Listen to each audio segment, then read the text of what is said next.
खूप सुंदर दिसतोय आणि मेन म्हणजे मस्त असा खरपूस झाला आहे. तुम्ही जर इथे बघू शकाल, छान असा बाहेरच्या बाजूने जसा परफेक्ट निनाव लागतो तसा खरपूस झाला आहे.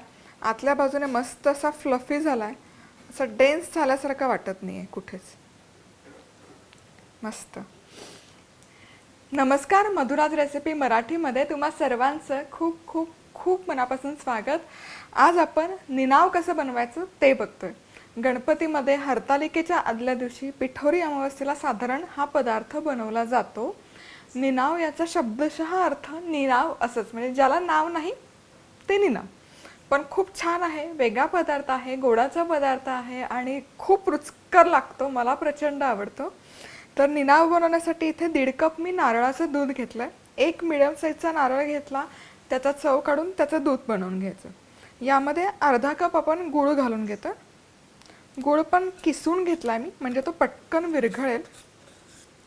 आता हे मिक्स करून घ्यायचं आणि हे बाजूला ठेवायचं, म्हणजे मग आपण पिठं भाजतोय तोवर हा गूळ मेल्ट होईल. प्रिय मित्र आणि मैत्रिणींनो, मधुराज रेसिपी आवडतात ना? मग चॅनल सबस्क्राईब करा आणि बेल आयकॉनवरही क्लिक करा. खूप खूप धन्यवाद आणि शुभेच्छा. आणि आता पुढे म्हणजे आपल्याला पिठं भाजून घ्यायची. तर साधारण एक 4 चमचे साजूक तूप मी पॅनमध्ये घालते.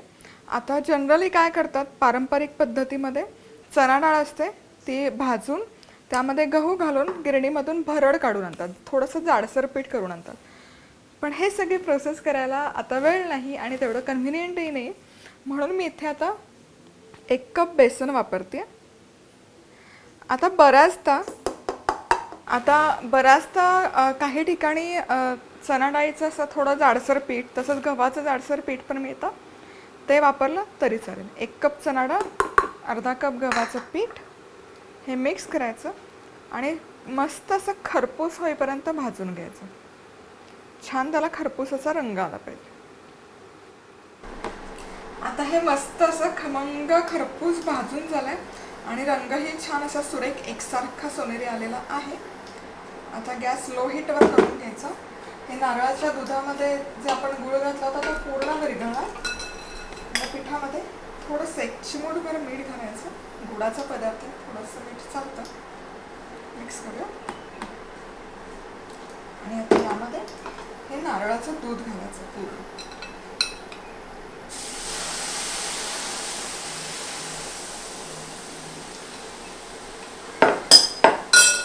सुकामेवा घालायचा,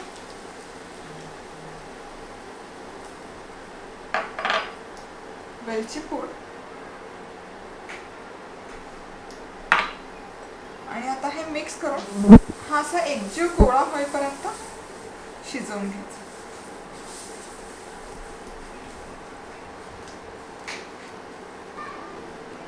आणि हा छान असा गोळा एकसारखा मिळून आला की आता गॅस बंद करूयात. आता कुकर घेतलाय. जनरली हे कोळशावर निखाऱ्यावर निनाव बनवलं जातं. तुम्ही अव्हनमध्ये पण बनवू शकता, पण अव्हन सगळ्यांकडे नसतं, म्हणून कुकरमध्ये. तर केक बनवतं तसंच कुकरच्या बेसला मी मिठाचा लेअर लावते.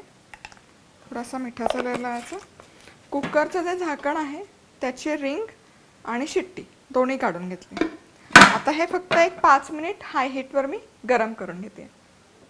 आणि इथे माझ्याकडे आता 6 इंचाचा राऊंड बेकिंग ट्रे आहे. यामध्ये आपण हे जे मिश्रण आहे निनावचं हे काढून घेतो. स्प्रेड करायचं एकसारखं.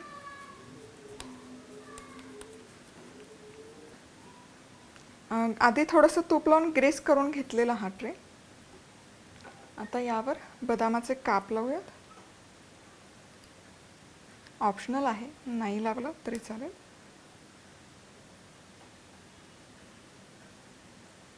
स्पॅच्युलाने थोडंसं प्रेस करू, म्हणजे ते निघणार नाही जेव्हा आपण वडी करतो तेव्हा. आता कुकर मी एक 5 मिनिट हाय हीटवर प्रीहीट केला. यामध्ये एक रिकामा डबा घालते, कारण आपल्याला डायरेक्ट भांडं ठेवता नाही येणार कुकरच्या बेसला, नाही तर तो बेस करपेल. यावर हा निनावचा डबा ठेवायचा, झाकण लावायचं आणि साधारण मीडियम हीटवर एक 25 ते 30 मिनिट आपण हे बेक करून घेतो. आता इथे निनाव बनवून तयार आहे. मीडियम हीटवर बरोबर 30 मिनिटं मी हा बेक करून घेतला निनाव.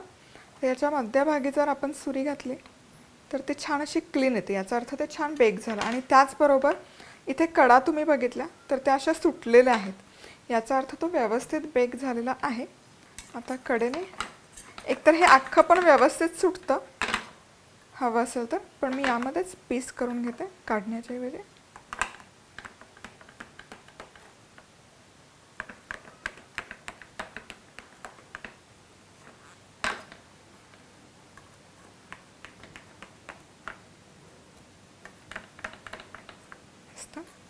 तर हे कडेने उचलायचं.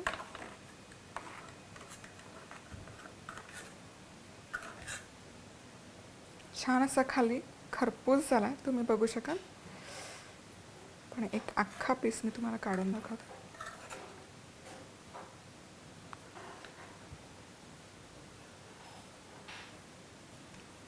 खूप सुंदर दिसतो हा.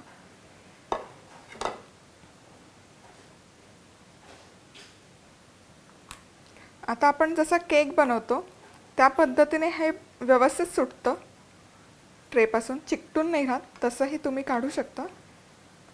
खूप सुंदर दिसतं आणि मेन म्हणजे मस्त असा खरपूस झाला आहे. तुम्ही जर इथे बघू शकाल, छान असा बाहेरच्या बाजूने जसं परफेक्ट निनाव लागतो तसा खरपूस झाला आहे, आतल्या बाजूने मस्त असा फ्लफी झाला आहे, असा डेन्स झाल्यासारखं वाटत नाही आहे कुठेच. तर या पिठोरी अमावस्येला तुम्ही हे नक्की बनवून बघा आणि सबस्क्राईब केलं नसेल तर जरूर जरूर जरूर सबस्क्राईब करा. तर पुन्हा भेटूयात अशाच एका मस्त रेसिपीबरोबर. तोवर मस्त राहा, खुश राहा, आनंदी राहा आणि सगळ्यात महत्त्वाचं खात राहा.